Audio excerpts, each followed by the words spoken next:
Par Cheikh Tidiane Diao.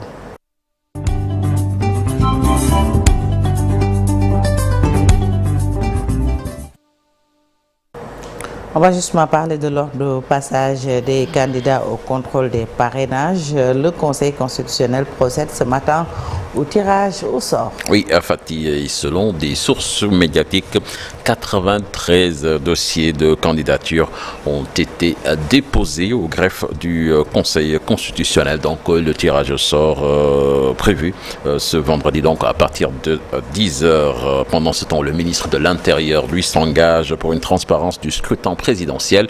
Maître Sidiki Kaba soutient que toutes les dispositions seront prises pour une bonne organisation de cette élection. Je vous propose de l'écouter.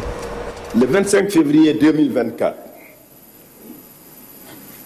les Sénégalais iront aux urnes pour élire leur président. Je voudrais donc,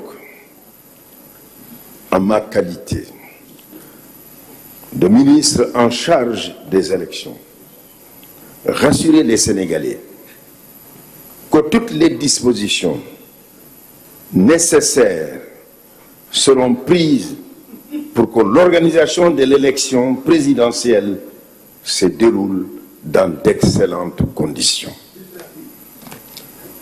Dans cette perspective, j'invite chaque acteur à s'y investir dans un environnement social apaisé, ce qui renforcera en définitive le statut de notre pays comme modèle de démocratie majeure.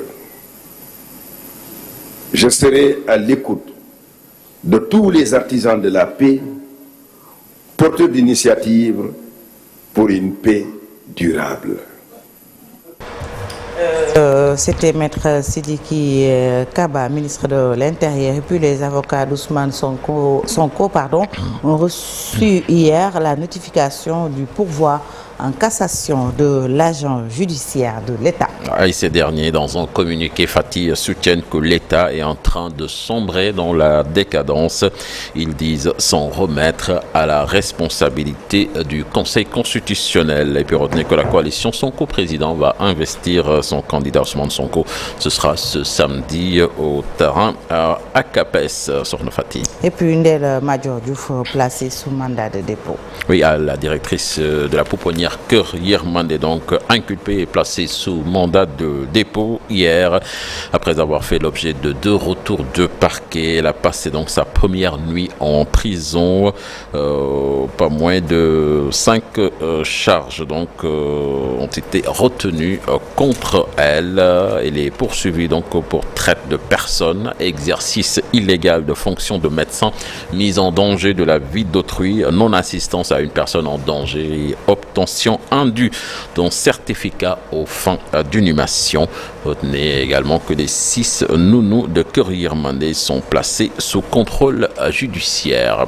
Parlons de toute autre chose à présent avec les étudiants de la faculté des lettres et sciences humaines qui vont reprendre les cours à partir du 3 janvier et ce jusqu'au 31 janvier, des cours de rémédiation qui seront donc dans les lieux comme le CICES, le Grand Théâtre National Daniel Sorano, des lieux qui choquent des enseignants de cette faculté qui n'arrivent toujours pas à comprendre la décision du recteur. On voit cet élément signé Fatou Bintou Conté avec les images d'Alioune Diagne.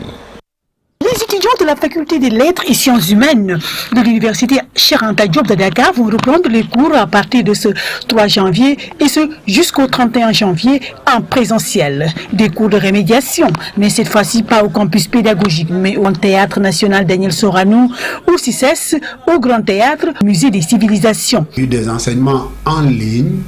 Et il faut des séances de rémédiation. Ça, c'est juste quelques 4 semaines de rémédiation.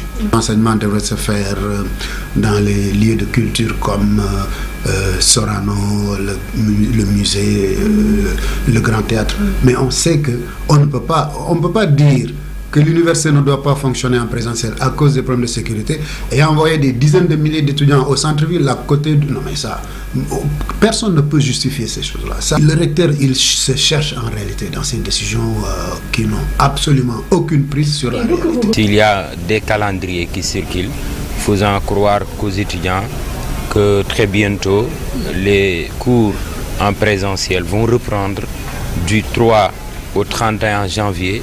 Ça, c'est une cocasserie à mon sens. Au moment où les autres camarades étudiants des autres facultés ont commencé des cours depuis le début de l'année, une discrimination qui ne dit pas son nom. En même temps, il autorise certains établissements à reprendre les enseignements en présentiel et les facultés les plus importantes en termes d'effectifs et de tout, notamment la faculté des lettres et sciences humaines, la faculté des sciences juridiques et politiques, la FASEC, eh bien, toutes ces facultés-là qui ont la fac de lettres à elle seule, c'est plus de 50% des effectifs de l'université. Vous maintenez le flou et vous autorisez au même moment que les établissements à petits effectifs fassent des cours. Même la fac de médecine faisait des cours depuis le mois d'octobre. La fac de médecine a presque terminé. Et tout ça, c'est parce que le recteur a autorisé cela. La FASTEF, la même chose. L'ESP, la même chose. Ils font cours.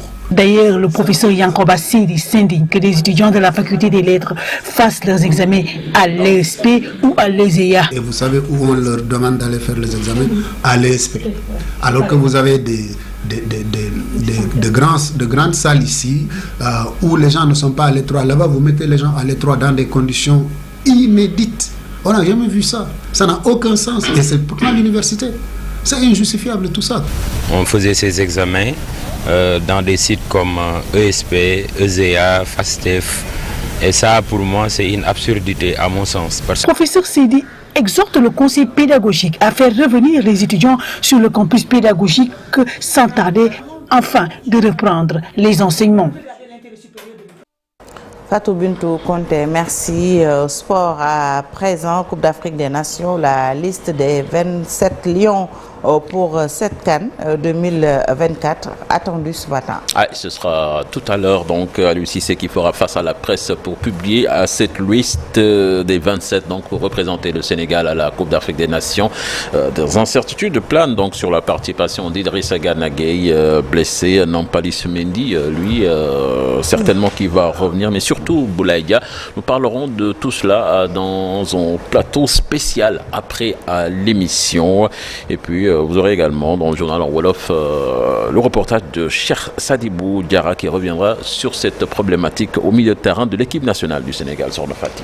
Voilà, merci beaucoup Cheikh Tidiane. C'était tout pour le premier bulletin de la journée. À tout à l'heure pour la version Wolof. Ce sera les brèves. Tout de suite, l'actualité hors de chez nous.